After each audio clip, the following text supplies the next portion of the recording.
Humanity's increasing demands on our planet's food supply and scarce natural resources are pressing issues. Meat consumption has more than doubled since 1990, putting a severe burden on the natural world. Nearly 60% of worldwide greenhouse gas emissions come from industrial food production, making it the single largest contributor to global deforestation. The same pressure applies to agricultural products, which is why the Netherlands is the world's second largest exporter of food. So how did they do it? Please take a moment to hit that like button and subscribe to the channel before we begin. The Netherlands is currently the second largest agricultural exporter after the US. The country produces 4 million cows, 13 million pigs, and 104 million chickens annually, making them Europe's biggest meat exporter. This economic growth is due to the Dutch trading with other countries, consumer spending, and investments. This is all part of the Dutch's long-term economic expansion plan, by the way.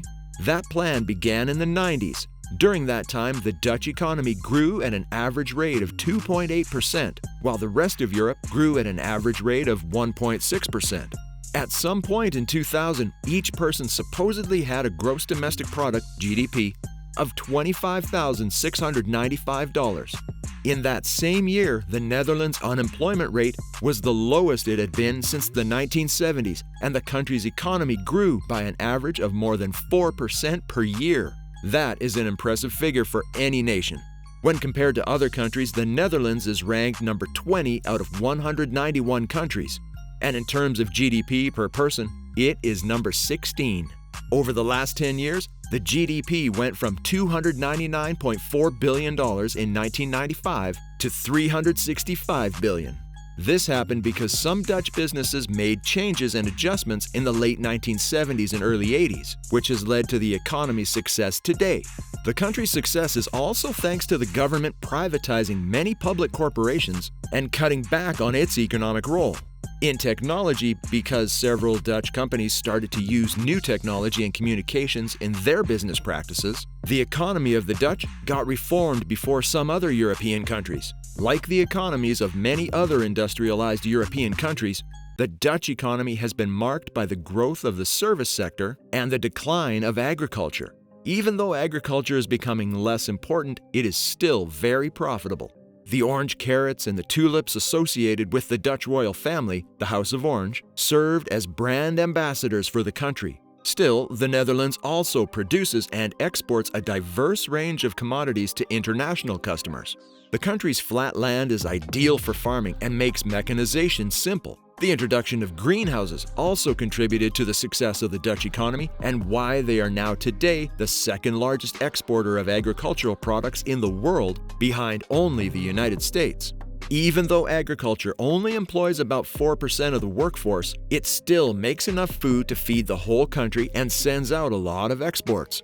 The Dutch economy is also successful because it produces gas. The country is one of the world's largest natural gas producers. What's more amazing about the Netherlands is that despite their economic challenges in the 90s and the Dutch disease at the time, they managed to transform their economy and make it into something of an icon amongst other nations. They became the star of the continental class, and their success made everyone want to learn the secret of the Dutch model, the tulip miracle, and the polder model.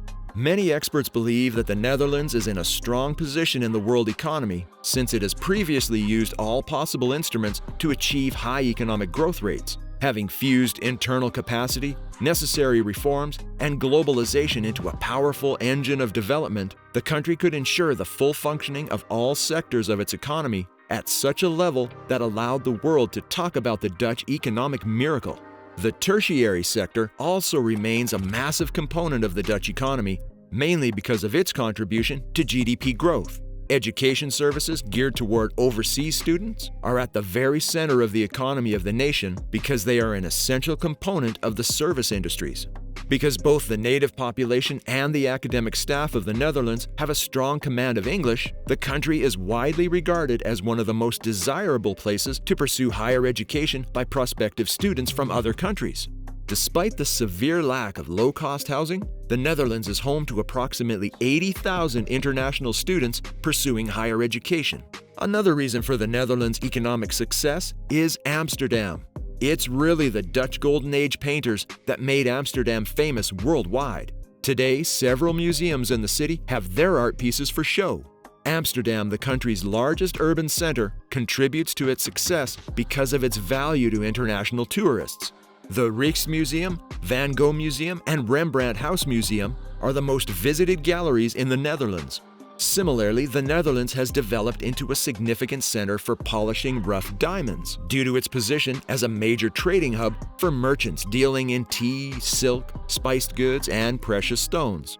Amsterdam and Antwerp are the two cities in the EU closely associated with the diamond trade. Amsterdam is located in the Netherlands and Antwerp is located in Belgium.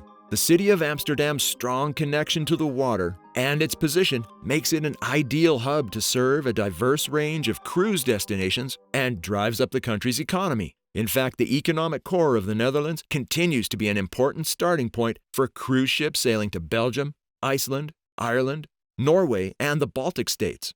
It's also a good launching pad for smaller recreational boats that want to avoid the castles that crown the hilltops along the Rhine River stretch. In addition, the Passenger Terminal Amsterdam, which is located to the north of the Canal Ring, can manage up to 140 ocean-going boats and 1,500 river cruise ships yearly, with a total passenger capacity of roughly 700,000. Because of its proximity to Amsterdam Central Station and the fact that it's easy to get to Schiphol Airport, the location of this hotel is one of the most appealing selling points. Because it's lined by around 2,500 houseboats, the Amstel River is a tourist destination in and of itself. Some are luxurious hotels, while others are used as floating mansions for wealthy locals. The financial sector is also strong with banks and insurance companies because the country has invested a lot of money into other countries and businesses. A report proclaims that the Dutch have spent more than $160 billion in other countries. That might include a number of supermarket chains at home and abroad. Albert Heijn, Coop, Dirk, and Spar are some of the best known. The last one, Spar, is known worldwide because it has about 13,500 stores in 48 countries. The multinational company has its reputation because of the effort put into taking advantage of the opportunities that come with online shopping.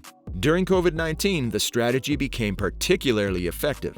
Recently, Spar launched its brand new integrated grocery e-commerce platform with Naveo Commerce, a one-of-a-kind end-to-end e-commerce and fulfillment technology provider that makes it easier and better for people to buy things online. Well, that means more recognition and fame for the Dutch company, and you know what that means for the country itself: more economic success. So what do you think about the Netherlands' economic success? I'd like to hear from you, so feel free to like, comment below, and subscribe to the channel. Until next time.